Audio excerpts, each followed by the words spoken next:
Welcome back to the channel, lads and ladies, and welcome to a replay sent in by MrSteveGamer.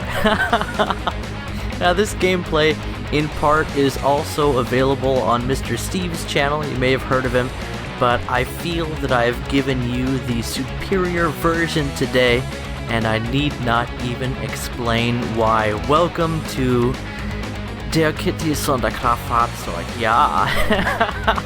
You can tell the crew is ecstatic. So I was just chilling out, relaxing and maxing all cool and watching Mr. Steve bool on some fools in his Sonderkraftfahrzeug and whatever else he ends up spawning in this German lineup live while he was live streaming, and I was like, Steve, you gotta send me that replay. And he did. It's been a few days, but here for your feasting pleasure, feast your eyes on this very interesting gameplay that ended up happening. Now, while Steve awkwardly positions himself here in the kitty panzer, let's talk a bit about German mid-tier. It is fantastic. In fact, German low tier is fantastic as well. One of the things that sort of changed things up for the German low tier tanks is that the armor penetration qualities on the American 37 have been adjusted. Nice lucky splash there into the transmission of Petite Mark 8, the bigger truck. You guys ever get the impression that Stalin was just slapping things onto American trucks that got shipped to him? But with that crew knock, he's taken down his first target, and we've already run out of time to talk about German low tier. But as I mentioned, the American 37 had a significant performance reduction compared with what it's traditionally been accomplishing, especially against angled armor. And that matters because the frontal armor on a lot of German tanks is actually fairly decent at low tier, especially if they angle a bit. Generally, it's the side armor that lets them down, being between 15 and 35 millimeters on most rank 1 vehicles. But for the early model Panzer IIIs, angling in sort of a diamond formation, just a bit less than a 50-50, or even a half that, if you will. Say a 25, maybe a 25-30 degree angle. Wow! Did you guys see that guy coming? And what? Another one! Quick, Steve! Think fast. Now is when every shot counts. It's except that one. He's got to move. He's got to position.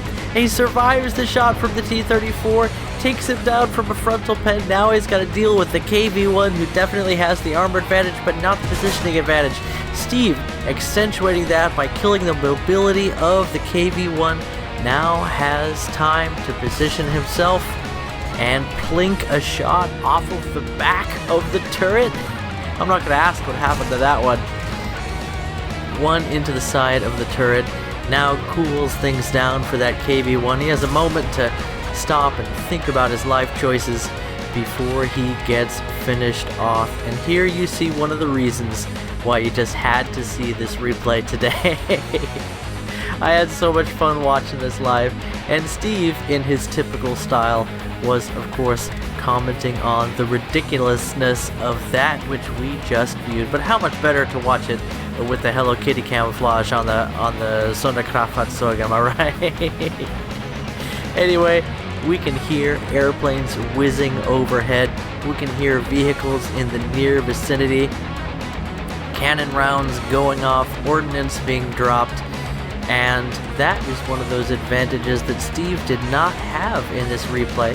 And if you listen very closely, not to the sound of my beautiful voice, but to the sound of engine noises, and quickly check your map, that can give you a huge advantage in combat, and you're going to notice that in this match. Now, Steve's not taking advantage of these things, But you can hear off to the right now, there's some engine sounds. There's also some machine gun fire going on.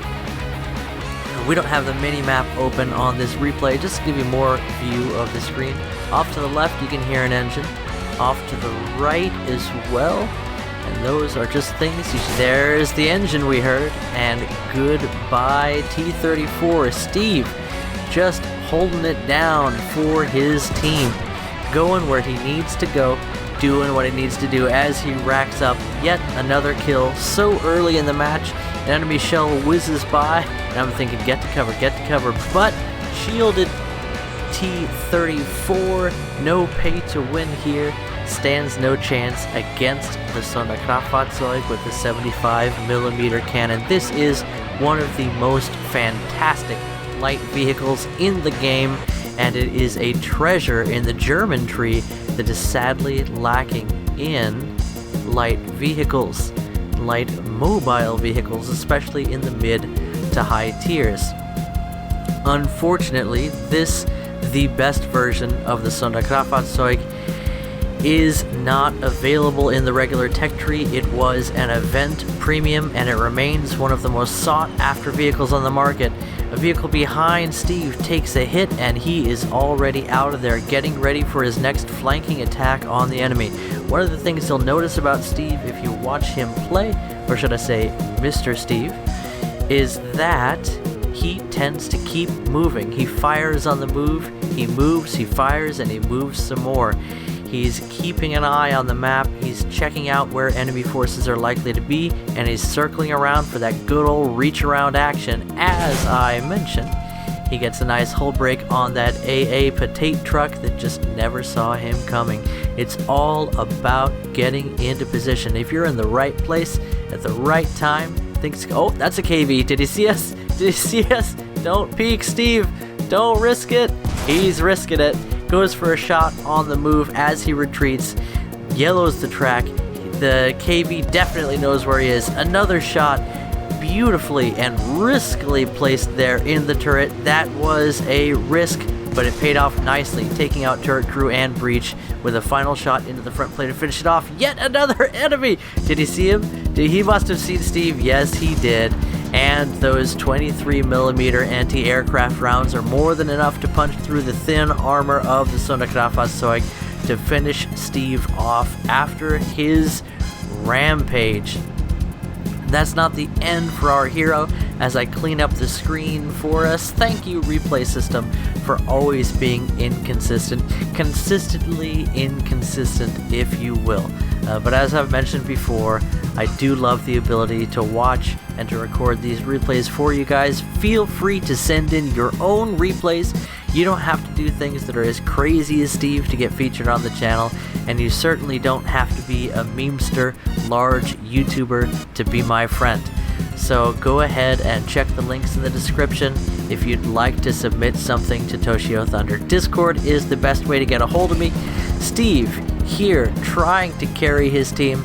His allies locked into the spawn at this point with most of his team on the wrong side of the battlefield, at least not the side where the action is happening. One poor allied tank trapped in the town with no support.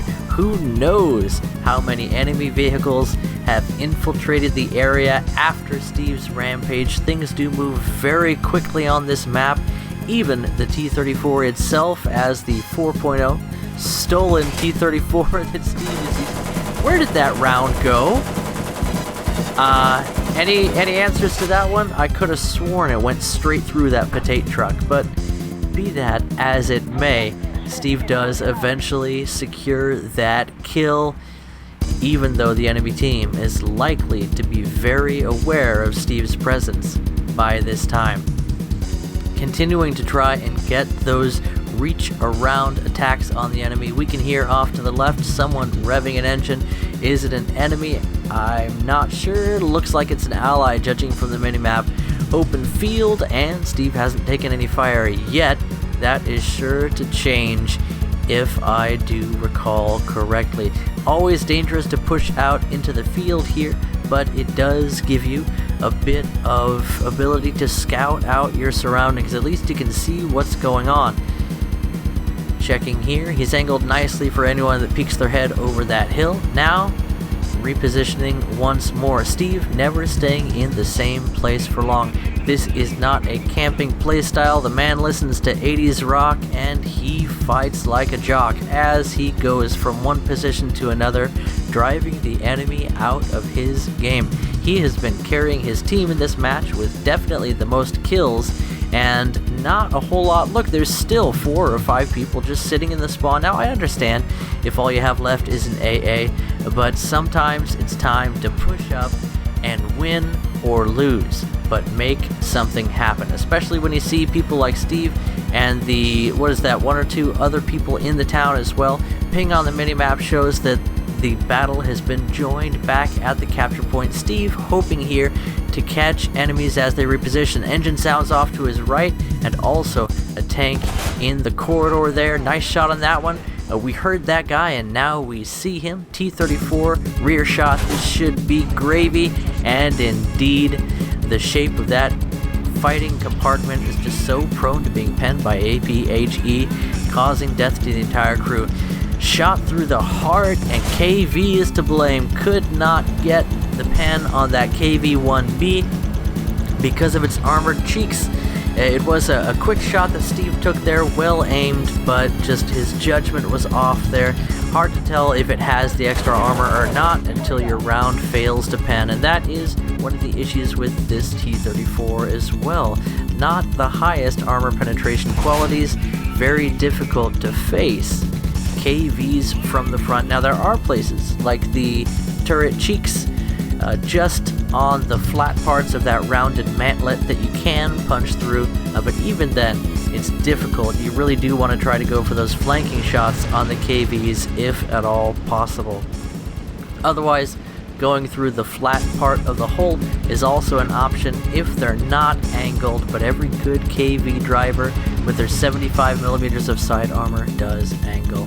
And speaking of good drivers, those were somewhat lacking on Steve's team today, and that is just the way things are sometimes. Sometimes you win, sometimes you lose, and sometimes your team gets steamrolled, but Steve there doing everything he could, and then some, having a great and ridiculous match. The memester himself in a meme of a match. Anyway, guys, feel free to send in those replays. Encourage you to connect on the Discord, and I'll catch you guys in the next video. Bye-bye.